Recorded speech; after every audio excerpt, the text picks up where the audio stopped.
things happen when you own a shop, a restoration shop. Sometimes you have things that like this pop in your life. We bought this in 2007, and I can't remember 2 cents about It's 16 years ago, 14,000 cocktails, well, I think 1,200 sleepless nights. I think all the sleepless nights of Pebble Beach, Porsche Parade, Amelia Island, Villa d'Este, all the Concours projects that we've had over the years. And this is a car that's a 64 C Coupe, light ivory, black interior with corduroy inserts. But a really cool car because it was ordered through Ben Pon. So it's another Ben Pon car that came to the Netherlands. Came with a GT tank.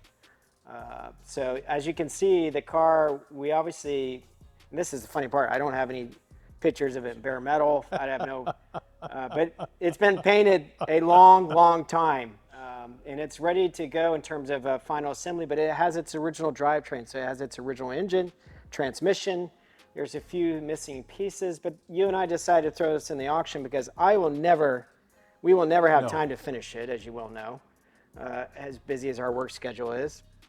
And I'd like to see it go to a great home. I would personally turn it into a hot rod.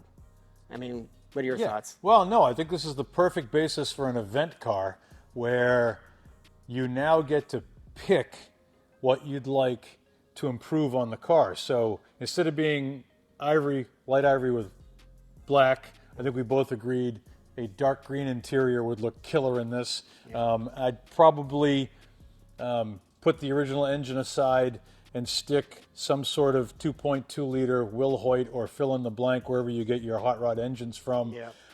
You could put a 5-speed in it.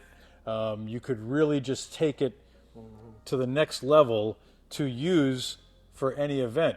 I think the interesting and fun part about your lack of memory on the car is thank God it came with a file. And the file goes back to the Kardex, which shows the car being delivered to Ben Pon. COA. The COA, talking about the headrest, the exterior mirror, the 70-liter fuel tank. But more importantly, it's got awesome records. The records go back. The car made it to the United States to Bob Brown Motors in 1966. And this was sold for a whole $4,000 with a 1959 Studebaker, valued at $550. Nice trade. It's trade. So the Studebaker guy was definitely trading up. And it's continuous. Southern California car. Amazing. History is just... I love the gas receipts. Oh, yeah. There is a gas tally from 1972 where this guy spent $257.94 on gas that year. He spent $251.34 on repairs. I mean, come on. So all of this geek file goes all the way to when you acquired the car, really. And I think the thing that got me when I was wandering over this car this morning, I stuck my head in and I went, well, I know you did the body, and I know you gapped everything and you took it down to bare metal and you put this great amount of, little amount of paint on it. I was marveling at how well you did the floors. And I'm looking at it going, geez, those rivets and everything are just dead on. Spot welds. Yeah, spot welds, excuse me. Yeah. Thank you. Not riveted. But you had to correct me and say, hey, stupid, it's the original floors. Yeah. So this obviously was a really California car in terms of the condition, no corrosion. You hear me complain about all the time the projects we get. Most of them are competition cars, but they're always rotted out just because of the chassis design of the Porsche.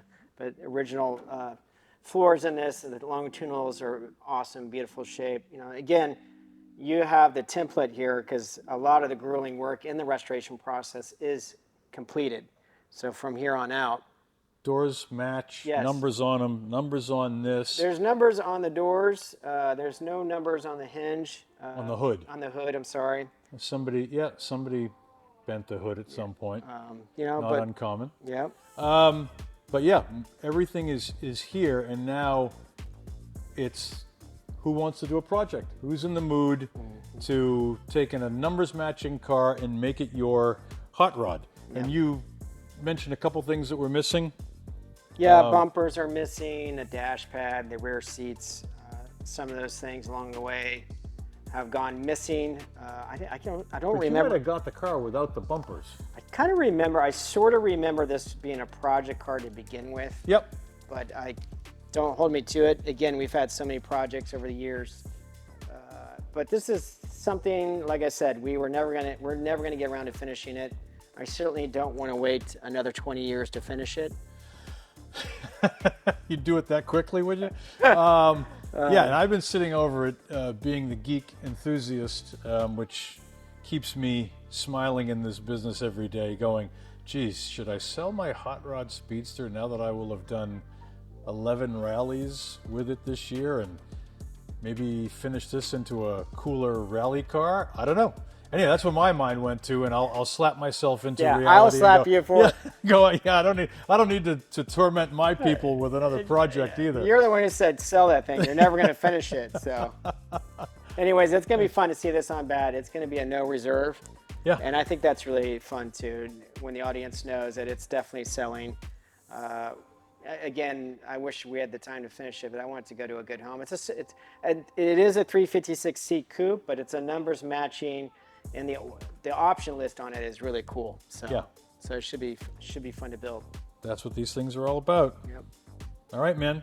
Who's in the mood for a project? If you're not in the mood for a project, buy the Super 90 GT. And if you buy it, if you want a project, and if you buy it, we cannot finish it for you. So.